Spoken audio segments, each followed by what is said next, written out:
tanking in MMOs have quite a simple game plan: be the first line of defense for your party and stay alive. This definitely rings true in Final Fantasy XIV. In A Realm Reborn, there are two options you can choose for tanking. The Paladin offers the traditional line of defense through mitigation and block damage, but the Warrior takes a different approach to tanking, using incredibly strong self-heals and high damage in order to kill their target before it even matters. At least, this was the original idea behind Warrior in 2.0. However, there was a problem with Warriors in 2.0. They just couldn't survive, defeating the purpose of tanking. It goes even further in that Warriors in 2.0 is arguably the worst version of its job in the entire history of Final Fantasy XIV. Before we start, it's important to note that I will be talking about their level 50 versions of the job in the time of Realm Reborn, as we'll be looking at their full kits at the time in order to understand the problems they had. And before we get into Warrior, let's look at Paladin. Paladin were your typical sword and shield tank, offering high defensive options in exchange for lower damage output. Paladin had three abilities that directly lowered incoming damage. They were Rampart, Sentinel, and Hollowed Ground. Rampart reduced damage taken by 10%. Sentinel reduced damage taken by 30%. And Hollowed Ground made the Paladin impervious to most attacks. Paladin also had passive mitigation in the form of their shield, which over time meant that Paladins were taking less damage than Warriors over a stretch of time. This was also enhanced by Bulwark, which increased block rate for the Paladin. And we can go even further in that Flash had a trait only exclusive to Paladins, where it inflicted blind on enemies, which meant that any non-boss enemy had the chance to miss entirely.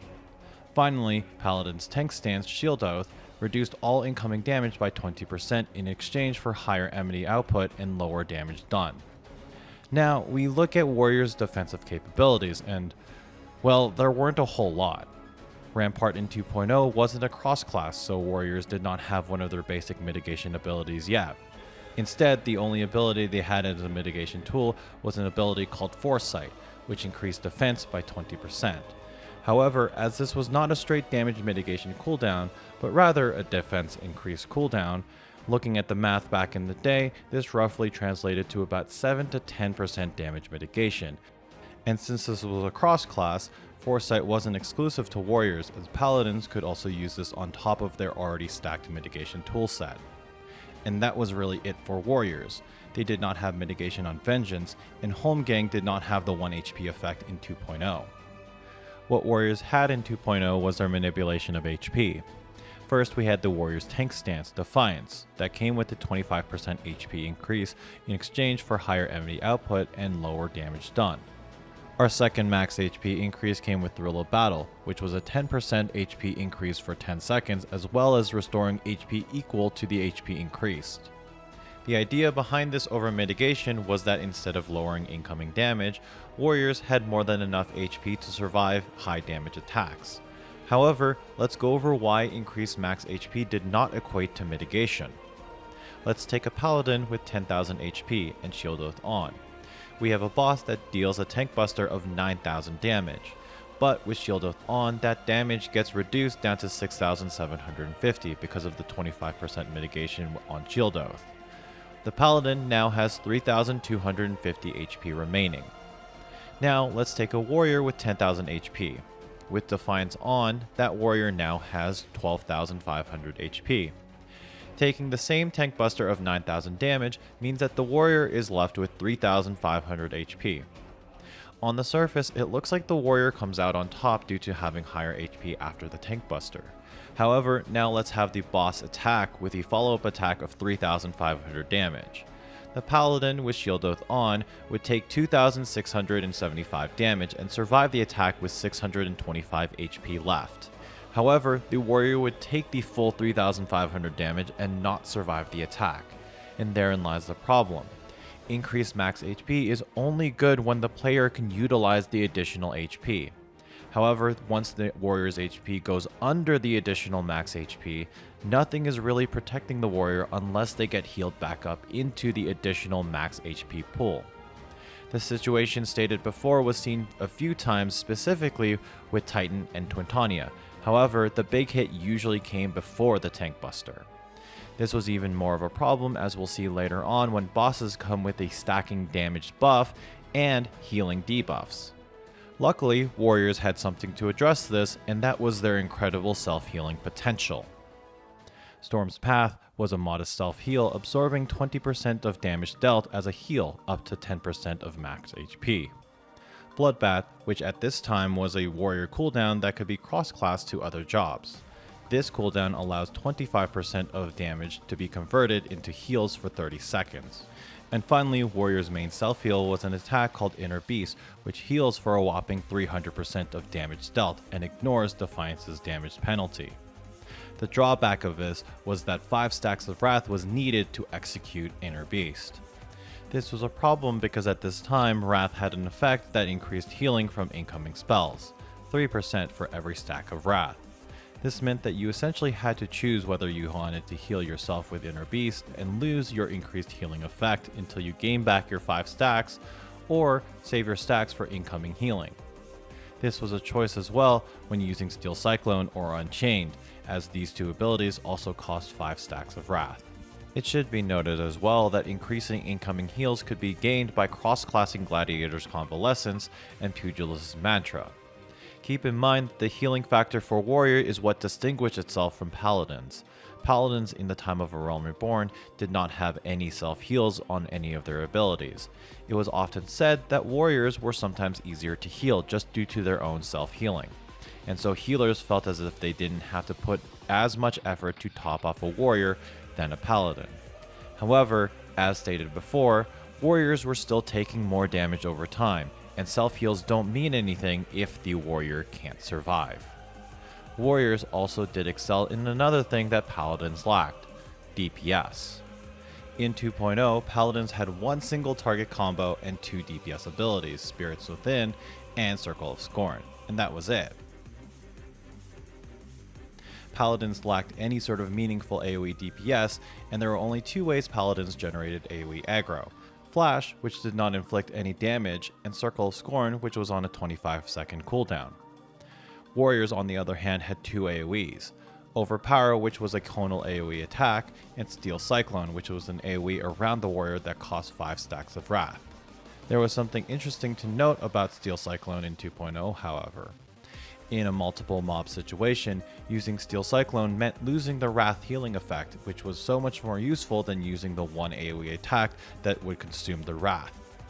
Even worse is that Steel Cyclone did not have increased enmity on its hits, so it was more often than not better to save the Wrath stacks in AoE settings than use Steel Cyclone.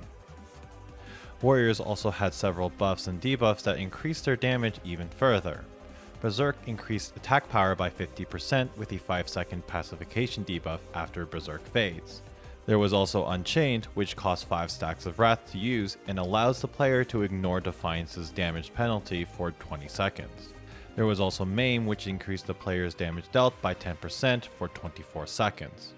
And Storm's Eye, which lowered the target's slashing resistance by 10%, which also benefited paladins as well, since it was a debuff on the target rather than a personal buff. With all this in mind, it was very clear that paladins and warriors were 2 different tanks. Paladins focused on defense, whereas warrior was the more aggressive tank that focused on offense while also being able to self-heal itself when needed. So where did it go wrong with warriors?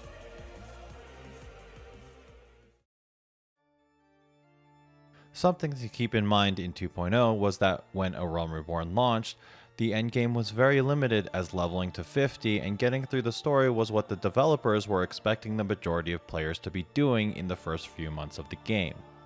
For those who did get to max level at the time, your choices were Binding Coil of Bahamut and the hard mode primals. Keep in mind, Extreme and Trials weren't a thing yet until 2.1. So we'll start with the hard mode primals. These versions of the primals served as trials for the relic weapons at the time, so it was a very popular thing to run. Ifrit and Garuda were pretty easy, and any composition would have worked for either fight. Ifrit had eruptions that could be stunned, and both tanks were equipped to deal with this, although Paladin more so because Shield Bash was on the GCD, while Warrior's Brutal Swing was on a 30-second cooldown, and so some eruptions were missed unless melees traded off stuns with the warrior. The only real hard part of Garuda was at the end when the sisters spawned in. However, these sisters would be downed relatively quickly with enough DPS. But now, we get to Titan.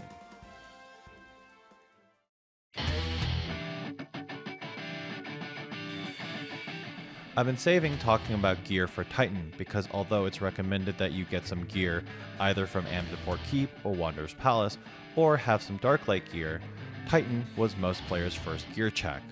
You see, back then, minimum item level requirements weren't a thing, and even though you can still go into any instance bypassing the requirements, with Titan Hard Mode in 2.0, there was a minimum threshold of HP needed to survive the last phase. Not only that, but Titan Hard Mode was a fight that had quite the DPS check. It was very common to see people build LB in the first phase to ensure that there was an LB for the heart. It was also common to see solo tank comps for increased DPS as 2 tanks weren't necessary. This is where the warrior was really tested. Titan's Mountain Buster was a hefty tank buster, and without any mitigation, could almost take out a tank. Combined with Titan's Cleave and his auto attacks, if a warrior was main tanking, they needed to be at full HP at all times during the sections of the fight where there was heavy incoming damage onto the tanks. It was still possible for a warrior to main tank, but it was much more safer to bring a Paladin due to their strong mitigations. It's also interesting to note that if a player only had warrior level to 50, their other option was to take off their Jobstone and cross-class DPS cooldowns to be a sort of DPS Marauder. But DPS Marauder was really a last resort though, since bringing in an actual DPS was much more useful than a Marauder. However, Titan would be only surface level to what the next challenge Raiders would take on in 2.0.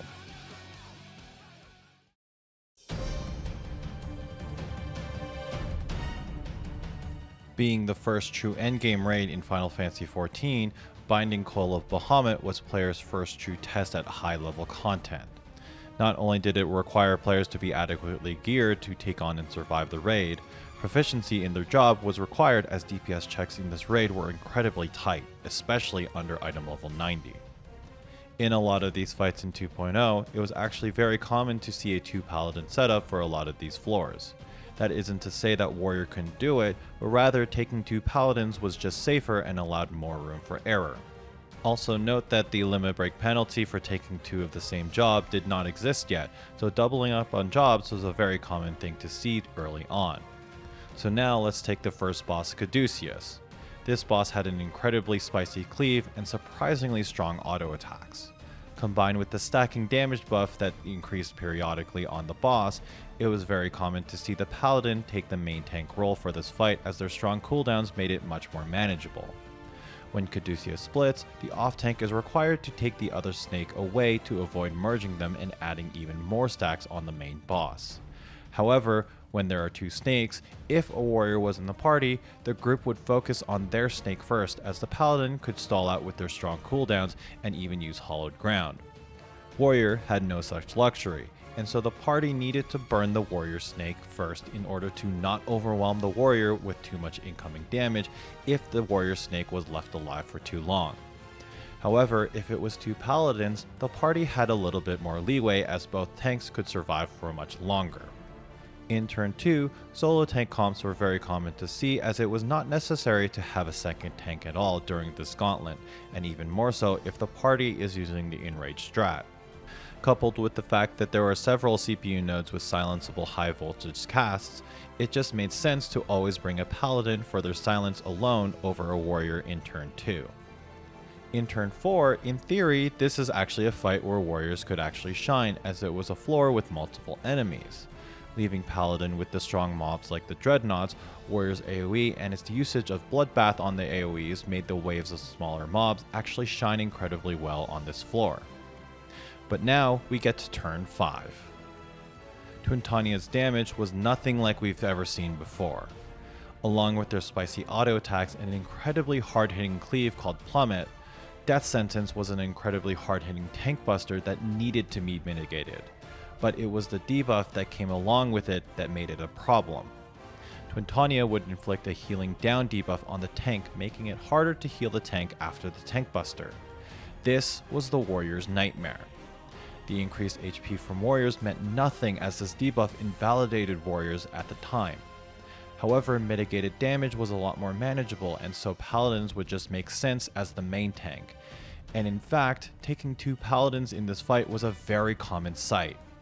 Looking at early footage on YouTube, it's almost impossible to find it clear with a warrior prior to 2.1.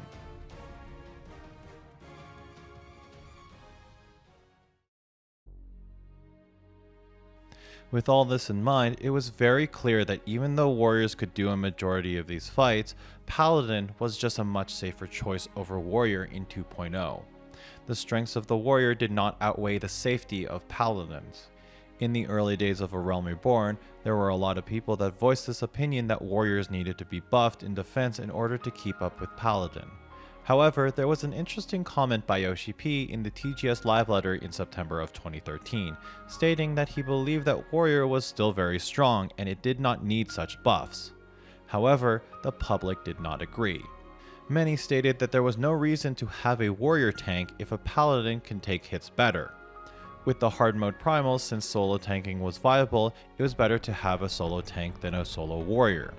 With coils, although there have been clears with warriors in 2.0 for the lower floors, it was starting to become very clear that not only was Paladin the better choice, in instances like turn 5, it was the only choice. It was not until October 30th, 2013, during the 9th live letter that we saw an acknowledgement that warrior needed changes. Yoshi P reiterated that there was still nothing wrong with current warrior, but players managed to find strats that made Paladin much more useful in the endgame content through its strong cooldowns.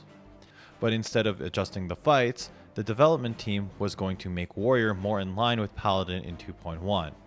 And so on November 20th, 2013, Yoshi P gave us a sneak peek on adjustments for warrior coming in 2.1.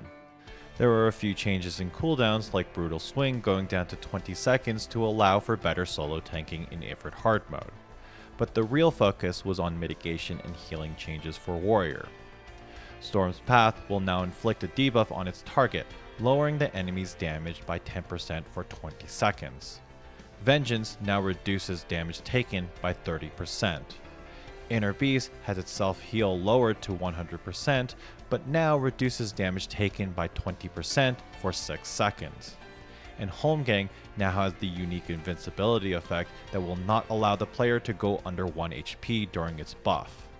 The increased healing effect was removed from Wrath and instead is now a persistent buff on Defiance and increased to 20%. These changes were, for the most part, well received by the community, and seeing warrior clears for Coil was becoming much more frequent due to these strong buffs. But most importantly, these changes still allowed warrior to be unique in its strong self-healing and DPS. Having compositions of paladin and warrior allowed parties to have more synergy with each other than having 2 paladins. Storm's Path and Rage of Halone can both be on the boss, allowing for even less incoming damage. Storm's Eye was always incredible as both tanks could take advantage of it, but with warriors being more common came with the Storm's Eye buff being more common as well. And finally, warriors never have to feel excluded from parties anymore in A Realm Reborn, as they are now just as strong defensively as paladins. Thank you guys for watching. I will admit that this was originally a short history lesson, but I realized that there was so much more about 2.0 Warrior that I couldn't fit in a single short, so I decided to make this a long form video instead. I'm still experimenting with long form videos on this channel, so if you like this video, please be sure to drop a like and subscribe.